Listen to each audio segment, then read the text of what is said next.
Jagtial MLA Sanjay కు ఊరట దక్కింది. సంజయ్ పై అనర్హత పిటిషన్ ను కొట్టివేశారు స్పీకర్ గడ్డం ప్రసాద్. జగిత్యాల ఎమ్మెల్యే సంజయ్ పై వేసినటువంటి పిటిషన్ ను కొట్టివేశారు స్పీకర్ గడ్డం ప్రసాద్. అనర్హత పిటిషన్ డిస్మిస్ చేశారు. దానికి సంబంధించిన అప్డేట్ మనం చూస్తున్నాం. జగిత్యాల ఎమ్మెల్యే సంజయ్ కు ఎట్టకేలకు ఊరట దక్కిందనే చెప్పుకోవాలి.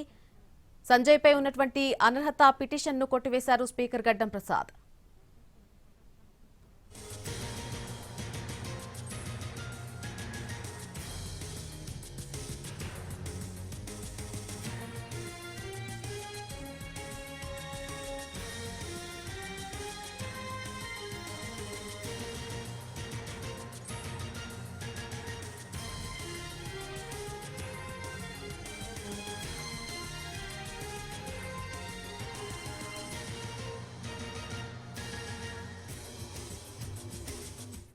జగిత్యాల ఎమ్మెల్యే సంజయ్ కు ఊరట దక్కింది.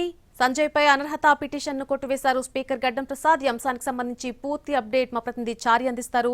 చారి, ఎట్టకేలకు ఎమ్మెల్యే సంజయ్ కి సంబంధించినటువంటి తీర్పు కూడా వచ్చేసింది. ఇంకా కడియం శ్రీహరి విచారణ 11 గంటలకు స్టార్ట్ అవుతున్నట్టుగా చెప్పారు. సో దానికి సంబంధించిన అప్డేట్ ఏంటి? కొద్దిసేపటి క్రితమే స్పీకర్ అసెంబ్లీకి చేరుకున్నారు. మొదట ఈ జగిత్యాల ఎమ్మెల్యే సంజయ్ కి సంబంధించినటువంటి విచారణ కూడా ఇప్పటికే ముగిసింది కాబట్టి ఆ పిటిషన్ కి సంబంధించినటువంటి జడ్జిమెంట్ ని ప్రకటించారు. ప్రధానంగా సంజయ్ అనర్హత పిటిషన్ కి సంబంధించినటువంటి అంశంలో స్పీకర్ ఆ పిటిషన్ ని డిస్మిస్ చేశారు. బీఆర్ఎస్ ఇచ్చినటువంటి అనర్హత పిటిషన్ కి సంబంధించి పూర్తి స్థాయిలో ఆధారాలని అందించలేకపోయారనేటువంటి ఒక కారణాన్ని చూపుతూ స్పీకర్ సంజయ్ మీద వచ్చినటువంటి అనర్హత పిటిషన్ ని డిస్మిస్ చేశారు. గతంలో 7గురికి సంబంధించినటువంటి ఎమ్మెల్యేల అనర్హత పిటిషన్ లో కూడా ఇలాంటి జడ్జిమెంటే వచ్చింది. సంజయ్ కి సంబంధించినటువంటి ఎపిసోడ్ లో కూడా ఇలాంటి జడ్జిమెంట్ ని మొదటి నుంచి ఎక్స్పెక్ట్ చేసిందే. ఆ జడ్జిమెంట్ కూడా కొద్దిసేపటి క్రితమే స్పీకర్ ప్రకటించారు. ఇద్దరికి పిటిషన్దారులు అలాగే పిటిషన్ ఎదుర్కొంటున్నటువంటి వాళ్ళు ఇద్దరికి సంబంధించినటువంటి అడ్వకేట్ల సమక్షంలోనే ఆయన ఈ జడ్జిమెంట్ ని ఇచ్చారు.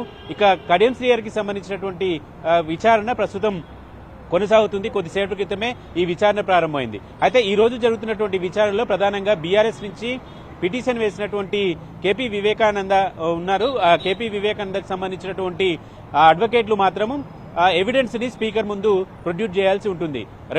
ఇవాళ జరిగేటువంటి విచారణలో పూర్తిగా కడియం శ్రీహరికి సంబంధించినటువంటి అడ్వకేట్లకు సంబంధించినటువంటి ఆర్గ్యుమెంట్స్ ఏవి కూడా ఉండవు. కేవలం బీఆర్ఎస్ పార్టీ పిటిషన్ దారుకు సంబంధించినటువంటి అడ్వకేట్లకు సంబంధించినటువంటి ఎవిడెన్స్ ని ఇచ్చేటువంటి ఆర్గ్యుమెంట్స్ మాత్రమే ఇవాళ ఉంటాయి. కాబట్టి ఇప్పటికే ఈ కొద్దిసేపటి క్రితమే స్పీకర్ ఛాంబర్ లో కడియం శ్రీహరికి సంబంధించినటువంటి అనర్హత పిటిషన్ల మీద విచారణ ప్రారంభమైంది. ఇది సుమారు 40-45 నిమిషాల పాటు కొనసాగేటువంటి అవకాశం కనపడుతుంది. పూర్తి స్థాయిలో ఇవాళ ఎవరైతే ఆరోపణ చేస్తున్నటువంటి ఎమ్మెల్యే ఉన్నారో బీఆర్ఎస్ పార్టీకి సంబంధించి వాళ్ళు పూర్తి స్థాయిలో ఎవిడెన్స్ ని స్పీకర్ కి సమర్పించాల్సి ఉంటుంది. అయితే చారి, జగిత్యాల ఎమ్మెల్యే విషయానికి వస్తే సంజయ్ కి సంబంధించిన ఈ అనర్హత విచారణకు సంబంధించి వాదోపవాదాలు ఏ విధంగా జరిగినాయి?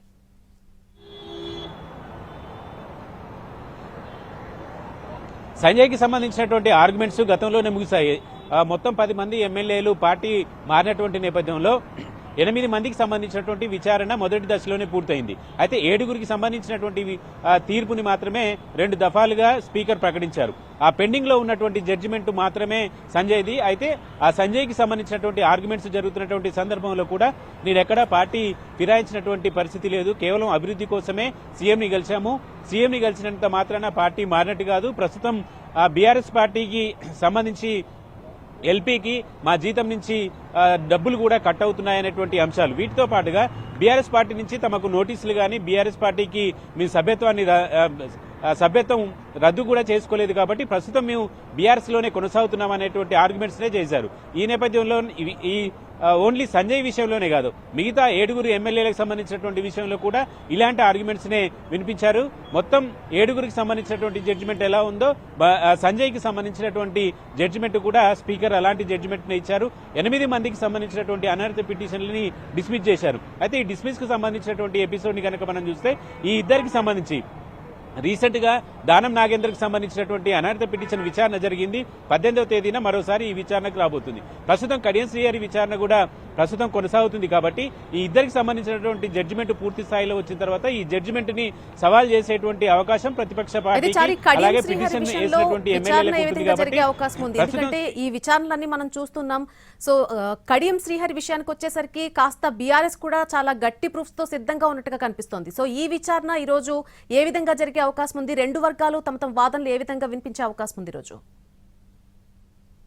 అయితే కనబడుతుంది. ఇదే విషయాన్ని కొద్దిసేపటి క్రితం BRS party MLA KP Vivekananda స్పష్టం చేశారు.